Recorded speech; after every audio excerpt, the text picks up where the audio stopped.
3 முறை முதலமைச்சரா இருந்தவர் ஒரு பலாப்பழத்துக்கு ஆசைப்பட்டு போயிட்டாருங்க ஓபிஎஸ். ராமேஸ்வரத்துக்கு வருஷத்துக்கு ஒரு முறை அவர் சாமி கும்பிட வருவாரு. அதை கழிச்சிட்டு ராமநாதபுரம் தொகுதிக்கு ஓபிஎஸ்க்கு என்னங்க சம்பந்தம் இருக்கு? அங்க முக்குளத்தூர் வாக்கு வங்கி இருக்குன்னு சொல்றாங்க. முக்குளத்தூர் வாக்கு வங்கி இப்ப தேனி மாவட்டத்துல கிடையாதா? தேனி மாவட்டத்தில் இருக்கிற முக்குளத்தூர் பூரா கேரளாவுக்கு பிழைக்க போயிட்டாங்களா? பஞ்சம் பிழைக்க போயிட்டாங்களா? உன்னோட சொந்த தொகுதி. நீ 3 முறை முதலமைச்சராக இடைக்கால முதலமைச்சராக இருந்ததற்கு காரணமான தொகுதி எது? ஜெயலலிதா போட்டியிட்ட தொகுதியெல்லாம் இங்கே தானே இருக்கு. ஆண்டிப்பட்டியில தானே போட்டிட்டாங்க அவங்க கடந்த காலங்கள்ல. அப்ப அந்த தொகுதியில போட்டியிடவே முடியாத அளவிற்கு ஓபிஎஸ்க்கு என்ன நிர்பந்தம்? அது ஓபிஎஸ் விலகுவாரா?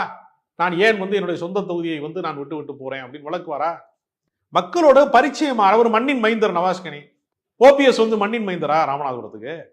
அரசியலில் தன்னைத்தானே ஏமாற்றி கொண்டவராகத்தான் ஓபிஎஸ் இருக்கார். பாஜகவை நம்பினால் ஒருவனுடைய அரசியல் வாழ்க்கை எப்படி பறிபோகும் என்பதற்கு பன்னீர்செல்வம் ஒரு நிகழ்கால எடுத்துக்காட்டு.